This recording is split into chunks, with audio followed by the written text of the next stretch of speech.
मित्रांनो नमस्कार. मी सचिन वायकोळे गेल्या 9 वर्षापासून भाषणाचं प्रशिक्षण देतोय आणि आज आपण भाषणाच्या संदर्भामध्ये एक अतिशय महत्वाचा मुद्दा बघणार आहोत. खरं तर इथं मी भाषण लिहिले, म्हणजे भाषण आपण बरेच जण करतो, परंतु त्या भाषणामध्ये बऱ्याच वेळेला प्रभाव नसतो. पण नेमकं भाषण आपलं कसं असलं पाहिजे, तर त्या संदर्भामध्ये फक्त आपण एक पैलू त्याच्यातला बघणार आहोत आज, की एकतर आपण भाषण करतो, परंतु बऱ्याच जणांची भाषणे जी आहेत ना, बऱ्याच जणांची भाषणं ही कानापर्यंत पोहोचतात. परंतु 2 प्रकारे भाषण पोहोचत असतं, एक कानापर्यंत पोहोचत असतं आणि दुसरं मनापर्यंत पोहोचत असतं. खरं तर आपलं भाषण मनापर्यंत पोहोचावं असं आपल्याला नेहमी वाटत असतं. मात्र काही जणांची भाषणं जी आहेत ना, ती भाषणं ही फक्त कानापर्यंत पोहोचण्यापुरतीच मर्यादित असतात. बरं, आता मनापर्यंत एखादं भाषण पोहोचायचं असेल तर काय करायला हवं? कारण भाषणाचा परिणाम तेव्हाच येतो जेव्हा तुमचं भाषण श्रोत्यांच्या मनापर्यंत पोहोचतं. खरं तर कानापर्यंत पोहोचण्यासाठी काय आवश्यक आहे? एखादा श्रोता भाषण करायला उभा आहे, तर त्याला भाषण करताना कानापर्यंत भाषण पोहोचलंच पाहिजे. शेवटी भाषण कानापर्यंत पोहोचलं तर ते मनापर्यंत पोहोचणार आहे. त्यामुळे सर्वात आधी ते कानापर्यंत सुद्धा पोहोचलं पाहिजे. श्रोत्यांच्या कानापर्यंत भाषण पोहोचण्यासाठी एकच गोष्ट लागते, ती म्हणजे तुमचा आवाज. तुमचा आवाज जर चांगला असेल, तुमचा आवाज मजबूत असेल, तुमचा आवाज स्पष्ट असेल, मोठा असेल, तर तो आवाज कानापर्यंत पोहोचतो. पण कानापर्यंत भाषण पोहोचण्यासाठी फक्त आवाजाची तुम्हाला मदत घ्यावी लागेल. कानापर्यंत तुमचं भाषण पोहोचण्यासाठी फक्त आणि फक्त आवाज पुरेसा आहे. पण तुमचं भाषण श्रोत्यांच्या मनापर्यंत पोहोचावं असं तुम्हाला वाटत असेल, तर मी तुम्हाला सांगेन की तुमचं भाषण श्रोत्यांच्या मनापर्यंत पोहोचण्यासाठी पहिल्यांदा एक काम करायला लागेल. कोरड्या माहितीला तुम्ही सांगणं टाळा.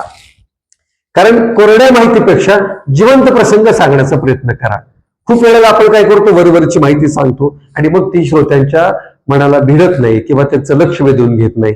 तुमच्या भोवताली एखादे काही असे जिवंत प्रसंग आहेत की ज्या कार्यक्रमाच्या अनुरूप असतील, किंवा तुम्ही जे भाषण करताय तो विषय, तुम्ही ज्या विषयावर भाषण करताय त्या विषयाला अनुरूप एखादा प्रसंग असेल की जो तुम्ही नुकताच पाहिलाय, तो जिवंत प्रसंग तुम्ही सांगा. त्यामुळे कोरड्या माहितीवर तुम्ही अवलंबून राहू नका. तुम्ही जर कोरड्या माहितीपेक्षा जर जिवंत प्रसंग सांगितले तर तुमचं भाषण श्रोत्यांच्या मनापर्यंत पोहोचण्यासाठी खूप मोठी मदत होणार आहे. दुसरी गोष्ट आहे की मनापर्यंत भाषण तुम्हाला पोहोचावं असं वाटत असेल तर समोरचा श्रोता कोण आहे बघा आणि अतिशय सोप्या भाषेमध्ये भाषण करा. आपल्याला खूप अवघड भाषण करण्याची सवय असते, खूप अवघड वाक्य वापरतो, खूप अवघड शब्द वापरतो. तर त्याच्याही पेक्षा बोली भाषेतले शब्द वापरा. तुमच्या भाषणात जर सोपी भाषा असेल तर ती श्रोत्यांना पटकन समजेल आणि श्रोत्यांना वाटेल की बोलणारा आपल्याच वर्गातला आहे. आणि म्हणून भाषणामध्ये सोपी भाषा तुम्ही वापरली तर तुमचं भाषण मनापर्यंत पोहोचण्यासाठी आणखी मदत होणार आहे. तिसरी जी गोष्ट आहे, तिसरा जो महत्वाचा मुद्दा आहे की तुमचं भाषण मनापर्यंत पोहोचावं असं वाटत असेल तर तिसरा महत्वाचा मुद्दा, विराम घ्या. कुठे विराम घ्या? तर तुम्ही ज्या वेळेला भाषणामध्ये महत्वाची वाक्य बोलत असता, तर ती महत्वाची वाक्य बोलल्यानंतर तुम्ही काही सेकंद विराम घेतला पाहिजे आणि त्या विरामानंतर पुन्हा तुम्ही बोलायचं आहे. याचा अर्थ आहे की तुम्ही जर ते वाक्य बोलल्यानंतर विराम घेतला तर ते विराम घेतल्यानंतर त्या वाक्याचा प्रभाव श्रोत्यांच्यावर पडतो.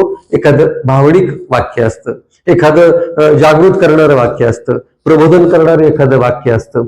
म्हणजे हे वाक्य तुम्ही बोलण्याच्या नंतर थोडासा विराम घ्यायचा आणि मग तुम्ही बोलायचं. तर तुम्हाला सांगतो मित्रांनो की भाषण जे आहे ना, हे अनेक अंगाने बघितलं तर भाषण खूप सोपं आहे. बऱ्याचदा लोक थरथर पाय कापतात म्हणून भाषण करत नाहीत.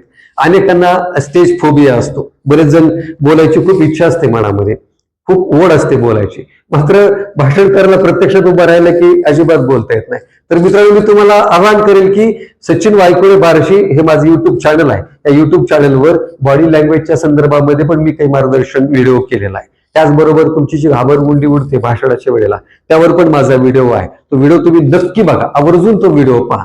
त्याचबरोबर भाषणामध्ये नेमकं काय काय असलं पाहिजे, तुमचं भाषण कसं प्रभावी असलं पाहिजे, ह्या पण संदर्भातला व्हिडिओ मी या युट्यूबवर केलाय, तो तुम्ही नक्की बघा. आणि आज जो विषय तुम्हाला मी सांगितला, तर भाषण कानापर्यंत आणि मनापर्यंत याच्यातला फरक मी तुम्हाला सांगितला. आणि पुन्हा एकदा तुम्हाला सांगतो मित्रांनो की तुमचं भाषण हे कानापर्यंत सुद्धा पोहोचलं पाहिजे आणि तुमचं भाषण मनापर्यंत सुद्धा पोहोचलं पाहिजे.